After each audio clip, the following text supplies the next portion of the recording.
Ministerio de Ambiente en Guatemala está solicitando opiniones sobre el listado taxativo y yo tengo mucho, pero mucho que decir. Y por primera vez en mi vida lo escribí para decírselos a ustedes. Esta carta yo ya se la mandé al ministerio como lo solicitaron y se las quiero compartir a ustedes. Antes de eso, quiero explicar qué es el listado taxativo. Por ley, en Guatemala buscamos reducir cualquier impacto ambiental de las actividades económicas. Para eso, previo a iniciar operaciones, deberíamos hacer un estudio de impacto ambiental. Y es lo que el nombre dice, ¿no? O sea, yo hago un estudio para decir, voy a tener este impacto porque voy a talar tantos árboles antes de hacer mi construcción. O voy a manejar químicos que pueden llegar a ser peligrosos o químicos que no van a tener ningún peligro.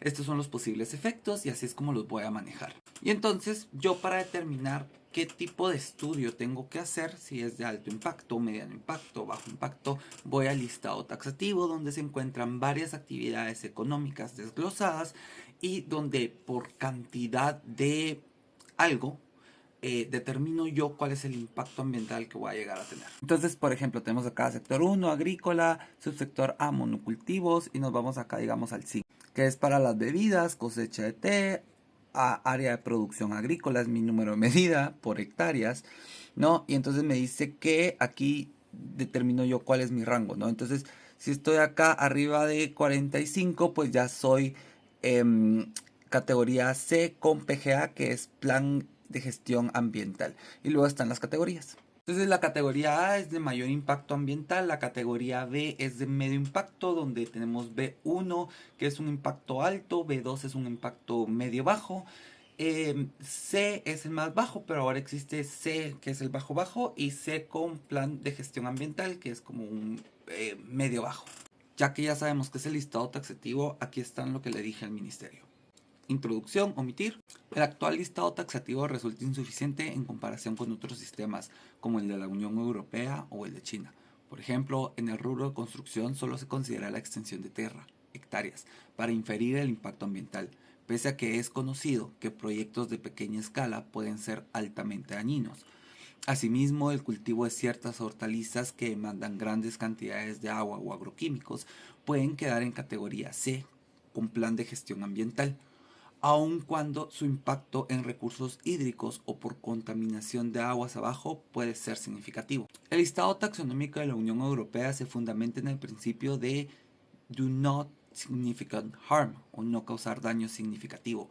Al comparar nuestro listado con estándares internacionales, considero que el nacional no tiene objetivos ni clasificaciones suficientemente claros. Por ejemplo, en el sector 4, minerales, subsector A, metálicos, número 1, se clasifica la exploración simplemente como categoría C con PGA. En otros marcos, el PGA se otorga bajo el principio de no causar daño significativo, es decir, que es un dado. La exploración con maquinaria no solo implica gestión, sino también extensión y sensibilidad de la locación. No es lo mismo explorar en Excuintla que en la selva maya.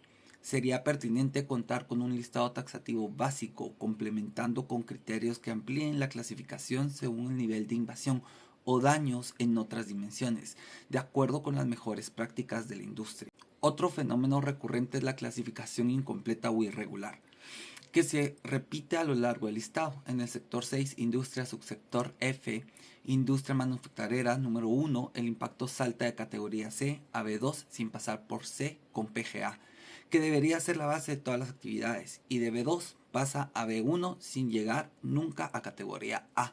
Esto resulta incongruente con una escalación real de los impactos. Toda actividad puede ser dañina a gran escala y no debería limitarse a impactos medio altos. Es decir, más de 200 personas pueden trabajar en una industria y seguramente existen casos así. Se categoriza como B1 en lugar de reflejar su impacto real. Esto se agrava al no incluir otros posibles daños, sin mencionar que, por ejemplo, en la explotación de la madera, la medición no debería basarse en el número de personas, sino en el volumen de madera procesada. La unidad de medida está desconectada de los impactos ambientales. En muchos casos se miden variables como el número de personas, unidades de producción o hectáreas, en lugar de indicadores directos como toneladas de dióxido de carbono, presencia de contaminantes en agua, aire, tierra, productos de residuos no reciclados. etcétera. En el caso de las listas blancas de China, similares a las que utilizamos en Guatemala, para definir una actividad como sostenible se deben cumplir ciertos mínimos cuantitativos y cualitativos, como no exceder un máximo de emisiones de dióxido de carbono y alcanzar una eficiencia del 80%. Al carecer de estos mínimos de clasificación, puede ocurrir que la puesta en marcha de una operación se encuentre dentro de una categoría, pero una ampliación de la actividad debido al incremento de la demanda no lo esté, y esto no se vea reflejado en las licencias ni en los compromisos ambientales adquiridos al realizar los estudios de impacto ambiental. Debido a nuestro modelo de listas blancas, el listado actual puede no ser la mejor guía para inversionistas. No existen incentivos para reducir el impacto ambiental. Si bien algunas actividades son inherentemente más dañinas, una gestión adecuada puede mitigarlo. También sería conveniente incorporar salvaguardas sociales, como lo hace el modelo chino de listas blancas. Si Guatemala desea inversión alineada con el desarrollo verde, es crucial crear una subsección de negocios sostenibles, con un listado más exigente que permita clasificarlas como verdes. Esta clasificación podría incluir incentivos fiscales y una etiqueta ecológica que informe a los consumidores sobre su responsabilidad ambiental. Espero que a partir de la revisión del listado se fortalezcan los estudios de impacto ambiental y su supervisión por parte del gobierno, no solo en papel, sino también en campo. Esto reforzaría el compromiso con el desarrollo sostenible y permitiría generar una clasificación verde y de transición. Por ejemplo, una actividad categorizada como B podría subdividirse en verde, neutra y gris. Verde es que cumple con medidas estrictas como absorción neta de carbono. Neutra es que está alineada con las mejores prácticas del sector, como la reducción total de emisiones de dióxido de carbono mediante energías renovables. Y gris podría ser que cumple solo con el mínimo requisito en la lista taxativa. Esta clasificación verde, neutra, gris podría integrar salvaguardas sociales, cada vez más valoradas por los inversionistas tras la pandemia del COVID-19, y resulta atractiva para aquellos alineados con los objetivos del desarrollo sostenibles como los 5, 8, 10 y 12. Para avanzar hacia un desarrollo sostenible, reducir la pobreza y preservar la belleza natural de Guatemala, es esencial contar con un listado taxativo cohesivo, alineado con normas internacionales, pero adaptado a la realidad local. Esto requiere revisión constante de los estudios de impacto ambiental y la verificación de que las operaciones se mantengan acorde a dicha clasificación, incluso ante expansiones de la actividad económica. Por último, es importante destacar que toda actividad humana tiene impacto ambiental. Es inevitable. La clave está en su correcta gestión para garantizar el desarrollo e integración a largo plazo. Por ello, me opongo a excepciones como la otorgada a la construcción de templos religiosos, pues considero que ninguna construcción o individuo debería estar por encima de la ley. La clasificación debe basarse en el impacto ambiental real y no en privilegios o excepciones. Saltar despedida.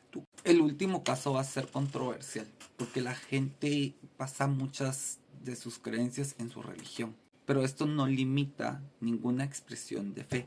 Simplemente no creo yo que cualquier Dios, y yo soy católico, que cualquier Dios quiera ver su creación destruida. Solo porque el templo es para Dios, no deja de contaminar. Y qué mejor que hacer un templo que esté en estricto cumplimiento de ley y que sea amigable con el ambiente. Porque sí, podemos querer poner un templo en ruta migratoria y eso afecta a la creación de Dios.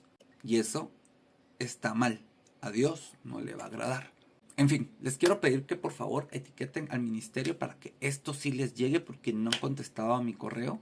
Etiqueten a la ministra, etiqueten al ministerio, etiqueten a quien ustedes quieran, etiqueten a alguien para que les llegue esta información. Y cuéntenme ustedes qué piensan del listado taxativo, cómo podemos mejorar el listado taxativo para que ayude a hacer una clasificación más rápida y eficiente de las actividades económicas y que los estudios de impacto ambiental en realidad reflejen los impactos que tenemos a la hora de hacer cualquier tipo de actividad. Y de ello podamos tener acciones claras y concretas para reducir nuestro impacto, que es el objetivo del listado taxativo y el estudio de impacto ambiental. Cuéntenme qué creen ustedes.